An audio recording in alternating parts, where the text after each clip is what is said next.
La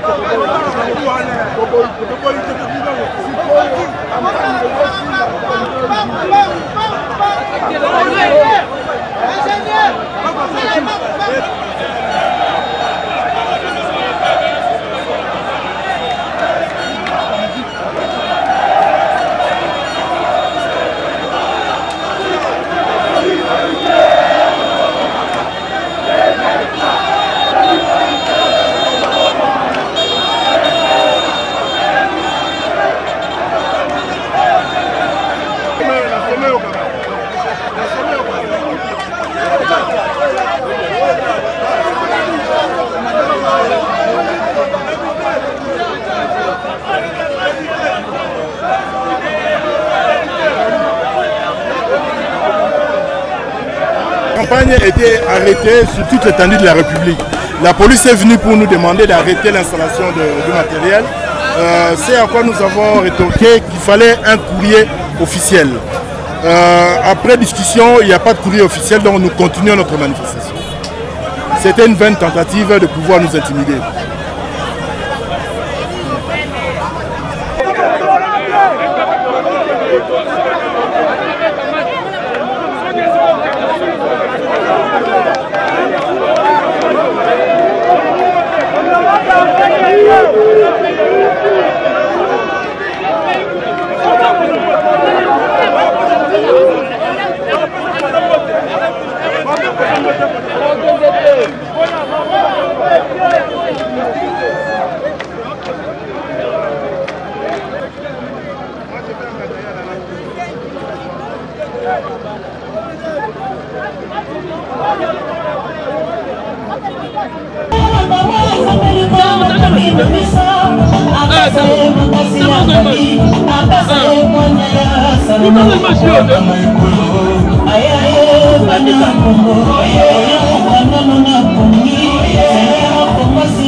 Numéro 13 égale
balobi que non stade Raphaël ezali occupé nauti koleka na stade Raphaël sikoyo bato mpe baza te olobi toya na Saint-Thérèse awa bakomi kokomplike biso bakangi pour le moment président na kote ya Malobu kote ya Masina batili bato PPRD babeta biso bakamate Fayulu mabanga bapolisier bazokotela bato PPRD bazobeta biso bapasasi bazobeta mpe bagaz lacrymogène donc malheureusement encore une fois de plus na kati ya mboka Kabila oyo ezali mpasi mingi balingi te soldat du peuple akoka kosexprimer liboso ya foule liboso ya population congolaise malheureusement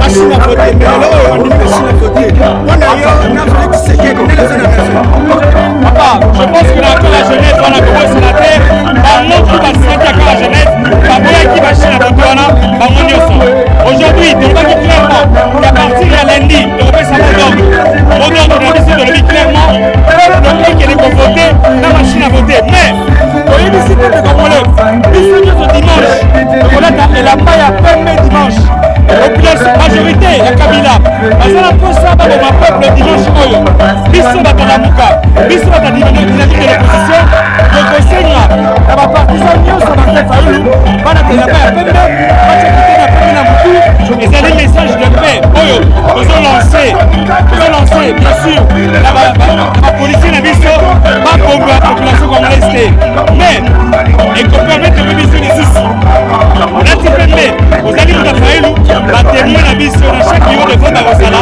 batanga mpe alati pembe alati kitene pembe oyebi azali muta Fayulu na suka mpe okompare banombre de voix to banombre de personnes oyo biso totangaki honorable mpona baélection dimanche na centre mosusu na machine à voter na lokotité est-ce que mpona yo élection dimanche ezali mais omoni tozomona bien que seli ezali désorganisé malheureusement ti bakomi kokosa ke bamachine eziki papa yo soki na 8000 machine ezika tomoni ata karakasi machine moko te bref nous comprenons aujourd'hui que la CENI bien sûr n'est pas prête à organiser les élections en complicité avec la majorité présidentielle et puis dans la localité de Biboé le 23 décembre oyo tozokende kovoter Martin Fayulu Madidi comme président de la République démocratique du Congo toyebi ke lundi tozolamuka na président mosusu Kabila akende nanu pembeni Jalari azala mopanzi président na biso à partir ya lundi komona ye Martin Fayulu Madidi voilà. Merci cher honorable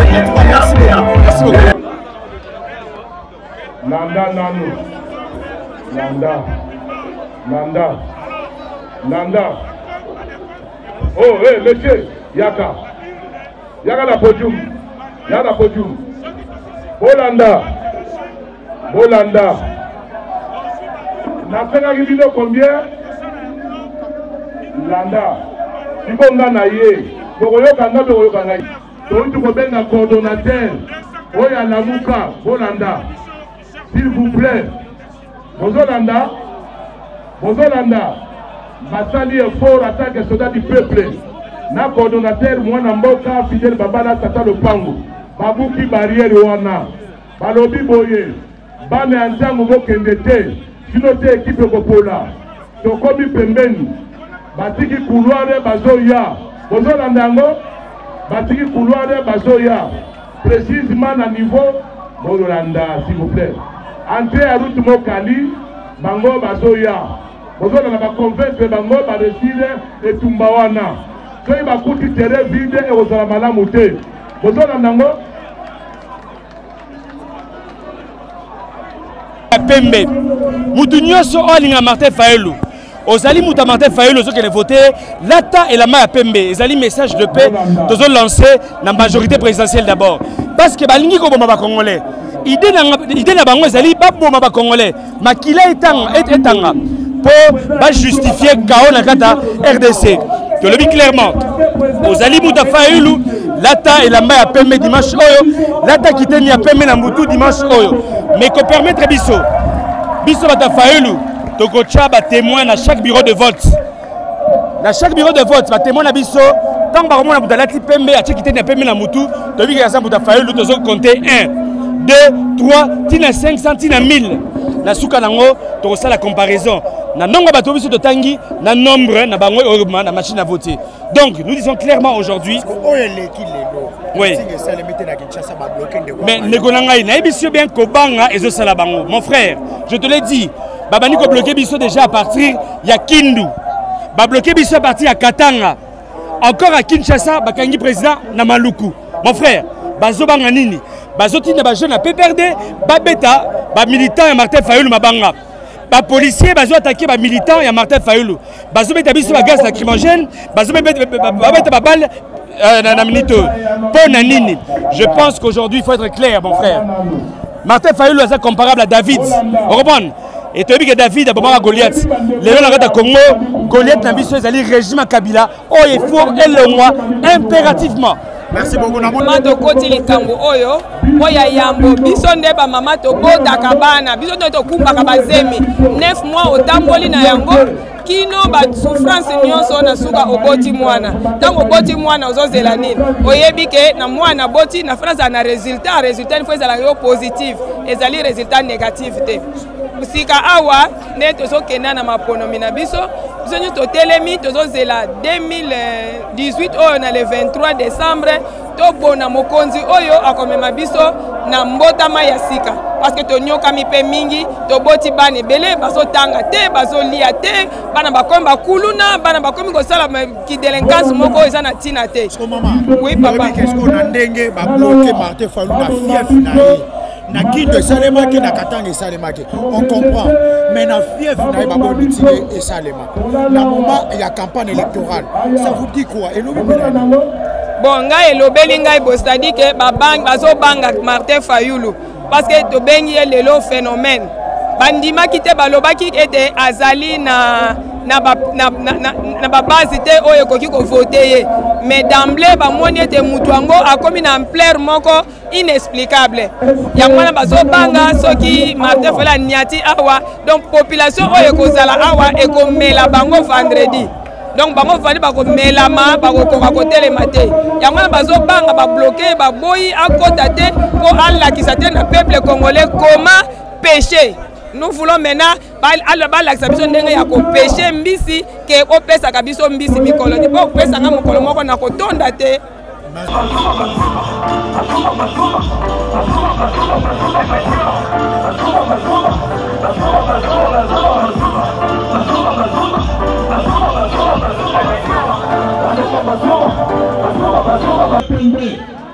Bando piwana bazalina makaisha mabe pona kosala na biso bakinua bolanda mai obazolobela bino na kombo ya lamuka bozala habillé na bilamba ya pembe bozala nango dimanche tozala bango mate ezali kwata bozala nango biso na bango na bacentre ya bilo de vote tokolandela bango ti na sukwa bozala nango